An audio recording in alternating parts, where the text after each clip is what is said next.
할렐루야. 하나님 말씀 보겠습니다. 사도행전 6장 3절로 4절입니다. 함께 봉독합니다.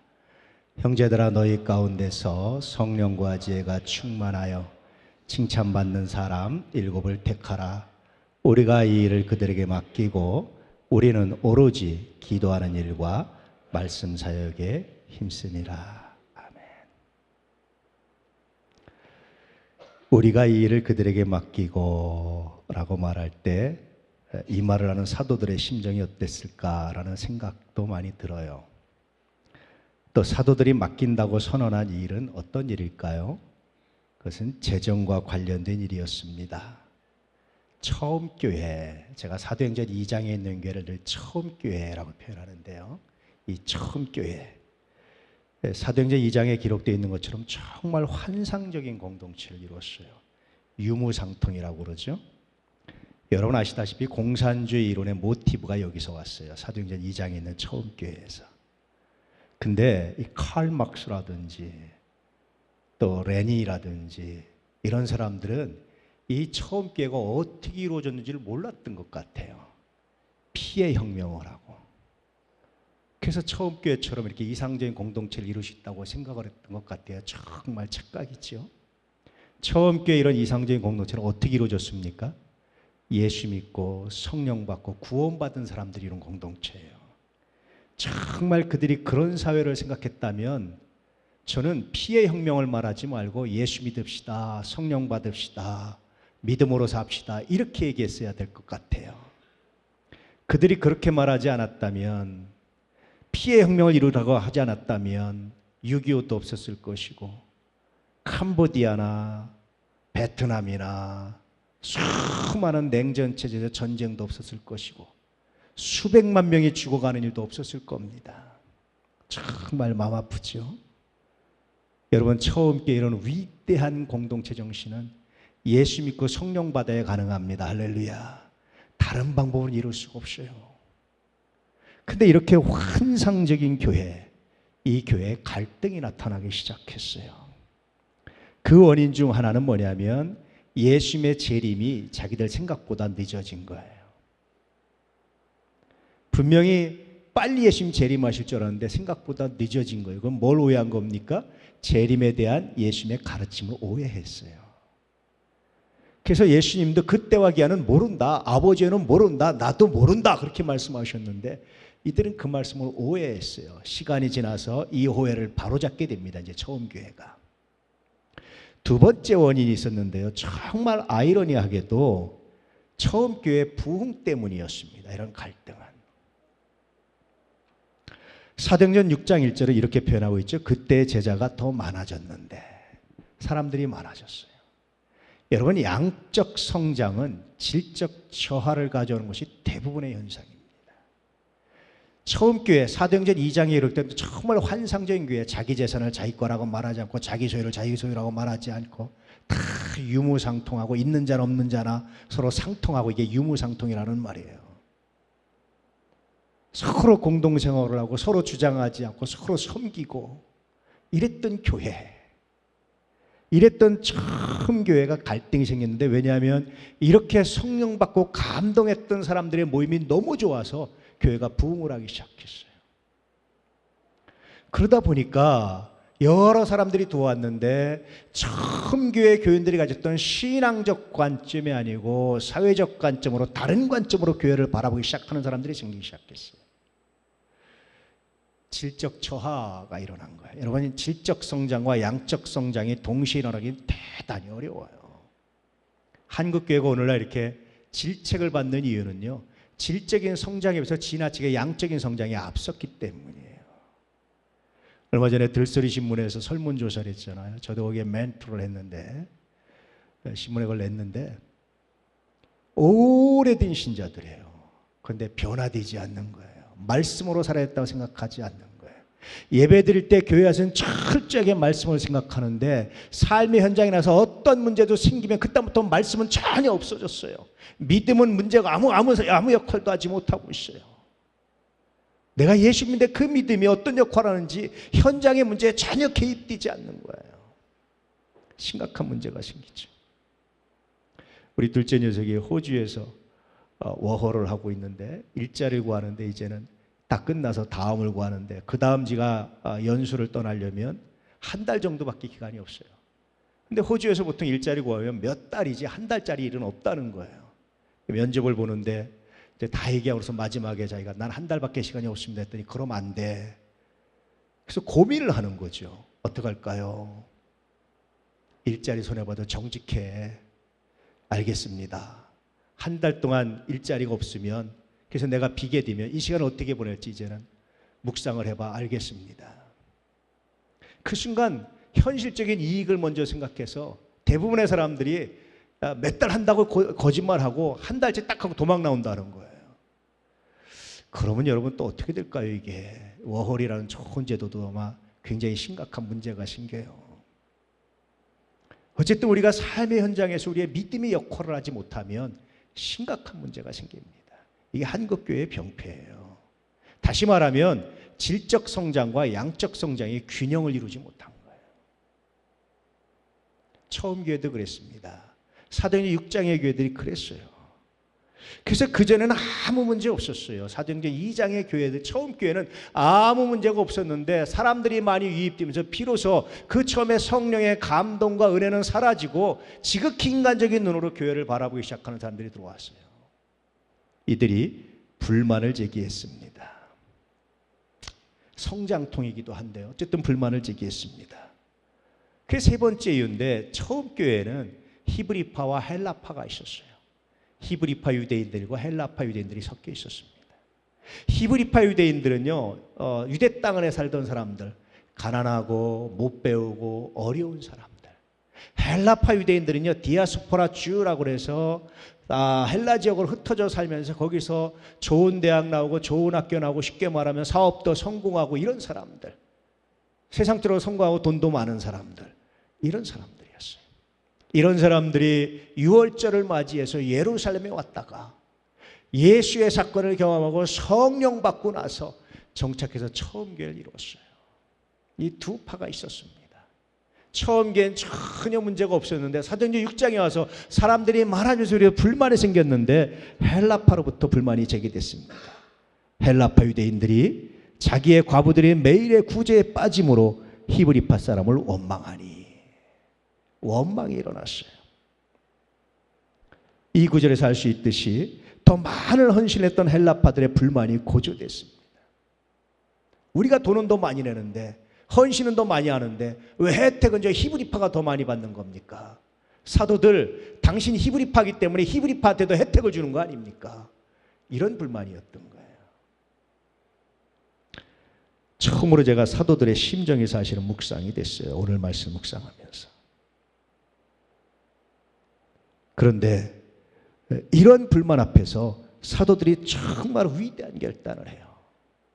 우리가 하나님의 말씀을 제쳐놓고 접대를 일삼는 것이 마땅치 아니하다. 이 말은 뭐냐면 이제 교회의 규모에 맞는 제도가 필요하다라고 생각을 하는 거예요. 그래서 자기들의 권한을 과감하게 내려놓고 위임을 하려고 하는 겁니다. 이상적인 제도로 할지라도 상황과 맞지 않으면 아무 의미가 없어요. 사도들은 그 성장한 만큼 제도에 맞게끔 규모에 맞는 제도를 만들어가는 정말 위대한 결단을 해요. 사실은 사도들의 학벌이 좋지도 않았거든요. 그저 3년 동안 예수님 따라다닌 게 다인데 어떻게 이렇게 위대한 결단을 했을까? 성령의 능력이 아니면 불가능했겠다라는 생각을 사실은 하게 됐지요. 근데 사도들의 이 말에는 보이지 않는 경고가 하나 담겨 있습니다. 그것은 뭐냐면 그것은 불만에 대한 책임이었던 거예요. 불만을 제기하면 반드시 그에 대한 책임도 지겠다는 결단이 있어야 된다는 겁니다. 그렇지 않으면 불만은 불평과 불만에 그치게 될 것이고 이것은 성서가 말하는 불신앙에 불과하게 됩니다. 불만이 불신앙이 될 수도 있고 신앙이 될 수도 있어요. 그 차이는 책임적 자세에 달려 있습니다. 책임적 자세는 그 문제를 위해서 내가 무엇을 할 것인가를 고민하는 거예요. 그래서 이 사도행전 6장에 있는 교회 교인들에게 당신들이 무엇을 할 것인가 고민하십시오. 우리가 그 불만을 수용할 테니까 당신들은 그럼 무엇을 할 건지 고민해 보시오. 책임적 자세를 가지십시오. 그렇게 말하고 있는 겁니다. 사도들은 그래서 자기들을 대신해서 재정관리의 사명을 감당할 일꾼들의 기준을 정합니다. 어떻게 정합니까? 성령과 지혜가 충만하여 칭찬받는 사람 7이라고 말하죠. 성령 충만한 사람, 좋은 신앙인을 말하는 거예요. 지혜 충만한 사람, 그 신앙을 삶으로 적용할 수 있는 사람, 또 다른 말로 하면 재정적인 관리의 능력을 가진 사람, 칭찬 듣는 사람, 좋은 관계를 만드는 사람, 또 다른 말로 하면 적어도 재정 문제 가지고는 사람들에게 비판받지 않는 사람, 이런 사람 7을 택해오시오, 이렇게 말합니다. 그 처음 교회는 사도들의 지침대로 7을 택했습니다. 근데 재밌는 게 뭔지 아세요? 히브리파와 헬라파가 있다고 그랬잖아요. 근데 그 중에 선택된 7 집사들은 대부분 헬라파였습니다. 히브리파, 헬라파, 암배가 아니었어요. 철저하게 나하고 가깝기 때문에 뽑아주고 멀기 때문에 안 뽑아준 것이 아니라 정말 사도들의 지침대로 그 일을 감당할 수 있는지 거기에 집중했던 겁니다. 사도들이 교인들한테 책임을 물었고 교인들은 그렇게 책임적 응답을 했던 거예요. 그래서 소위 말해서 7 집사가 선출이 됩니다. 재정에 대한 책임적 자세를 갖는 사람들이 선출됐습니다. 사도들은 그렇게 뽑힌 사람들에게 안수함으로 처음 교회의 선택을 승인해 주죠. 그 결과 처음 교회는 정말 놀라운 부흥을 이뤄냈습니다. 사도행전 6장에서 읽어보면 허다한 무리가 들어왔다, 하나님의 말씀이 왕성해졌다 그러죠. 학자들의 연구에 의하면요, 그 당시 예루살렘이라는 도시가 수용할 수 있는 최대 인원이 15만 명 정도였다는 거예요. 그런데 예루살렘 교회, 이 당시 이렇게 해서 성장한 교회가 대략 3만 명이었다는 겁니다. 5분의 1이 예수를 믿은 거예요. 얼마나 놀라운 변화입니까? 이 사건 때문에. 정말 놀랍지 않아요? 여러분, 언제나 성서는요, 이렇게 갈등을 아름답게 넘어설 때마다 하나님은 놀라운 선물을 주셨다라고 기록하고 있어요. 처음 교회 보였던 정말 놀라운 역사입니다. 저는 이제 우리 교회도 이렇게 맞는 새로운 제도를 세워야 될 때가 됐다라고 생각을 했어요. 그래서 사도들처럼 먼저 재정 문제를 좀 위임하려고 합니다. 성령 충만, 지혜 충만, 칭찬받는 사람, 이런 조건에 부합하는 7을 추천해 주시면 그 추천된 분들을 대상으로 제가 심층 면접을 하고 이렇게 선출된 분들을 재미위원으로 임명해서 재정에 대한 전권을 주려고 합니다. 제가 이제 재정장부에 사인 안 할 겁니다. 재무위원회에서 결정을 하고 거기서 위원장을 선출해서 그분이 전체적으로 관리를 하고 재정사역장과 함께 정말 놀라운 일을 이뤄가기를 원합니다. 물론 우리 교회에서 재정 문제가 불거진 건 아니에요. 이것부터 성서에 있는 대로 위임을 해야 되겠다, 이렇게 제도를 만들어 가야 되겠다라는 생각을 하게 됐어요. 또 여건이 조성되는 대로 더 많은 분야, 다른 분야도 하나씩 위임해 나갈 겁니다. 저는 사도들처럼 말씀 묵상과 기도에 집중하려고 합니다. 그것이 정말 여러분들에게 또 복이 될 거라고 제가 확신합니다. 근데 이렇게 결정하는 건 쉽진 않아요. 리더십을 바꾸는 겁니다. 제가 얼마나 일 욕심이 많은지 아세요? 제가 어떤 일을 맡잖아요. 후배들이 나한테 와서 그래요. 목사님, 일 좀 만들지 마세요. 힘들어 죽겠어요. 아주 가까운 후배는 형님, 일 그만 만드실 거죠? 이렇게 부탁을 해요. 야, 일하자. 우리가 좀 수고하면 더 많은 일들이 있어. 일하자. 그렇게 제가 일하면서 일 만드는데 이걸 내려놓는 게 저는 정말 어려운 일이에요. 그런데 여러분, 하나씩 여건이 된 대로 위임하려고 합니다. 그래서 이제는 교회가 더 건강하게 아름답게 성장하는 그런 섬김의 도구가 되려고 합니다. 사실 저는 대략 한 16년 전쯤에 리더십을 바꾸는 경험을 했어요. 그 당시 청년들이었죠. 청년들과 함께 중국 동북 삼성을 돌았어요. 지금은 다 이제 집사가 되고 이랬는데 저기 우리 양동찬 집사님도 저기 앉아 있는데 그때 같이 갔었어요. 압록강, 두만강 지역 돌면서 북한 국경 지역을 바라보고 아무 소리 안 했어요. 그냥 알아서 느끼라고. 그리고 백두산을 돌아보고 그 다음에 윤동주 시인의 생가, 또 윤동주 시인의 외삼촌이었던 김야겸 목사님이 그 당시 북한대 대통령이라는 별칭을 얻었어요. 그분이 세운 명동교회, 또 문익환 목사님이나 윤동주 신이 나왔던 명동중학교, 이런 지역을 쭉 겸해서 돌아보는데 그 당시에 해란강 옆을 지나갔어요. 여러분 선구자에 나오는 해란강 아시죠?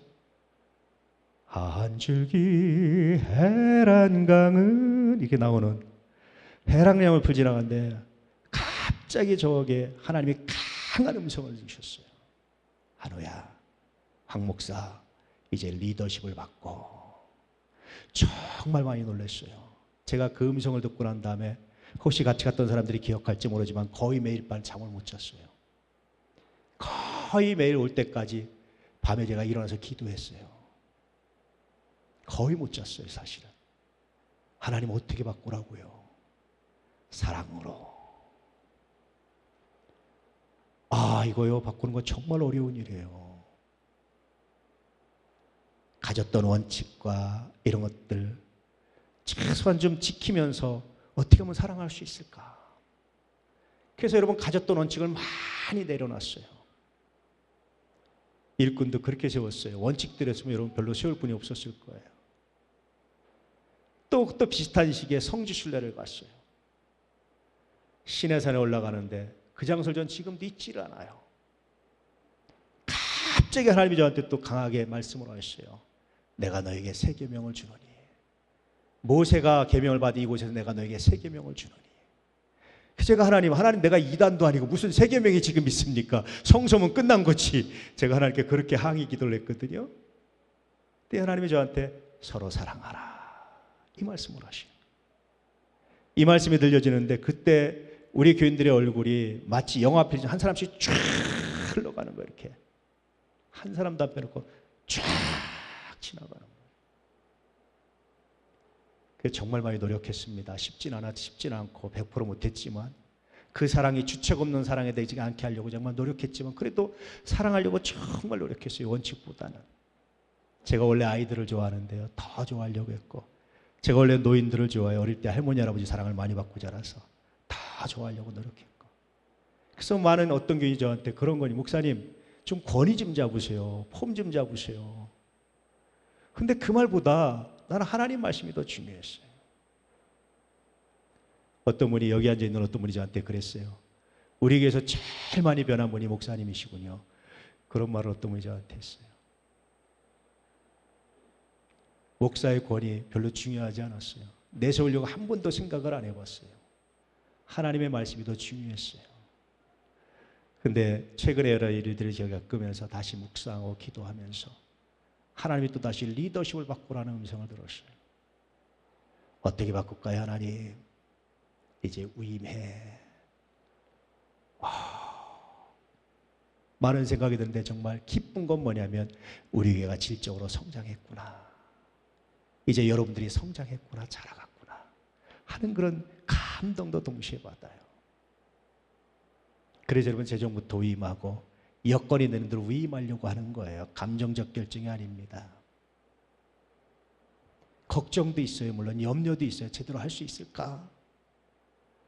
근데 내가 하나님을 믿습니다. 그리고 하나님 안에서 여러분을 믿습니다. 할렐루야. 그렇게 위임해 가려고 합니다. 어제도 어떤 분들이 오셔서 뒤에 커튼을 새로 하겠다고 이렇게 하시는데 얼마나 기뻤는지. 자발적 섬김이에요. 여러분, 이 처음 교회 특징 중에 하나가 뭔지 아세요? 카리스마 공동체입니다.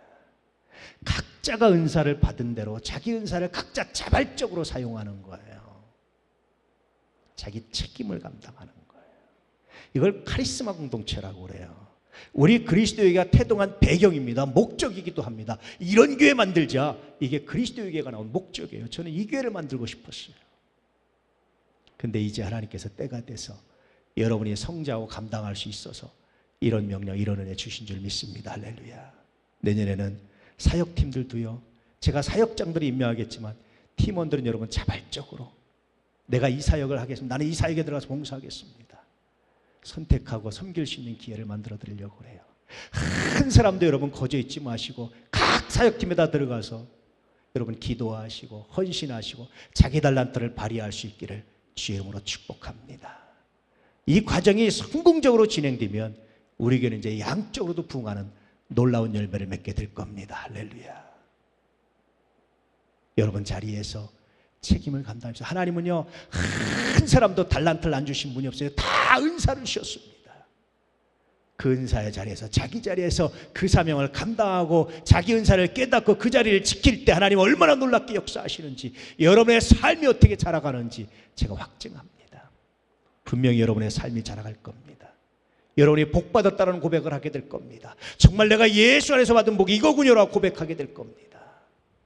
그 은사가 얼마나 아름답게 활용될지를 여러분 기대하시기를 축복합니다. 원래 카리스마라는 말이 은사라는 말이에요.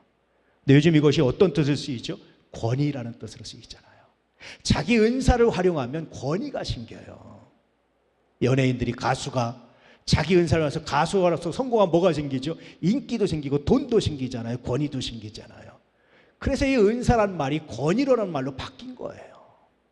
다시 말하면 여러분의 은사가 활용되면 여러분 권위가 나옵니다.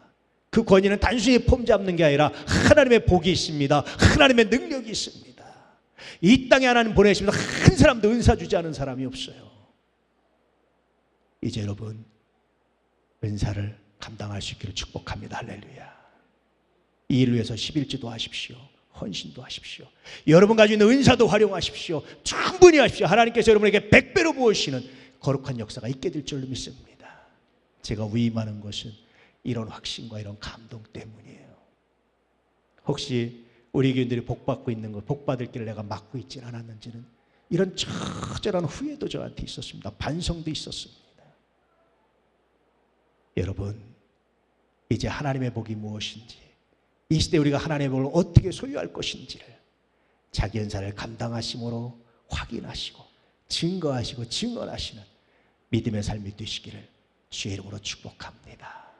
다시 한번 부탁드리는데, 처음 교회처럼 말씀에 부합하는 일꾼을 뽑아주시고, 뿐만 아니라 여러분이 감당할 은사를 찾으시고 그 은사의 자리를 지키시고, 그러므로 처음 교회처럼 그렇게 아름다운 소문을 이어가는, 복음의 소문을 이어가는 믿음의 역사가 있기를 축복합니다. 저는 지금 정말 감사한 게 있어요. 이 주변에 있는 분들이 우리 교회를 얼마나 칭찬하는지. 우리 저 어디 앉아 우리 홍기순 성도님도 다니면서 우리 교회 자랑을 하시거든요. 근데 주변에 있는 분들이 정말 칭찬을 많이 해주세요. 얼마나 감동인지. 아, 그 교회 좋은 교회입니다. 정말 교회 좋아졌습니다. 깨끗해졌습니다. 다들 감동을 하세요. 또 평소에 오시면, 평일에 교회 오신 분들이 열심히 여기 아이들, 유치원 아이들 버스가 대부분 여기서 타거든요. 아이들 먹을 것도 열심히 주시고, 우리 이금희 사님이 열심히 주세요. 이렇게 과일도 있으면 아이들 주시고, 주고, 먹을 것 있으면 챙겼다가 아이들 갖다 주고. 어저께도 우리가 국수를 삶았는데 좀 남았어요. 어떡할까 하다가 이 앞에 분들 이렇게 나눠드렸어요. 무슨 전략이 있어서도 아니고 그분들 전도하려고 하는 것도 아닙니다. 그저 교회가 베푸는 사랑이고 할 수 있는 헌신이고 우리가 이웃과 함께하는 놀라운 사랑입니다. 할렐루야. 이 복이 여러분에게 임하게 될 줄로 믿습니다. 할렐루야. 꼭 여러분 자기 잘난트를 발견하시고 그 자리를 감당할 수 있는 은혜가 있기를 축복합니다. 우리 노건사님들 이 자리에 앉아 계신 것도 얼마나 귀하고 아름다운지 저는 이분들을 볼 때마다 감동해요. 제가 나가면서 특별히 노인 어르신들께 악수하는 것은 감사함이 담겨져 있어요. 감사합니다. 교회를 지켜주시고 함께해 주셔서. 앉아 계시는 것만도 여러분 은혜가 되잖아요. 우리 아이들 있는 것만도 은혜가 되잖아요. 여러분 함께 앉아서 예배 드리는 것만도 은혜가 되잖아요. 할렐루야. 이 감동을 가지고 섬기시고 사랑하시고 자기 역할을 감당하셔서 하나님의 영광이 드러나고 여러분의 삶에 하나님의 복이 임하고 지혜가 임하는 거룩한 복이 있기를 진실로 축복합니다. 할렐루야. 오늘 말씀을 기억하며 다시 한번 묵상하고 기도할 수 있기를 축복합니다. 아버지 하나님, 우리에게 주신 은사가 무엇입니까? 우리에게 주신 달란트가 무엇입니까? 카리스마가 무엇입니까?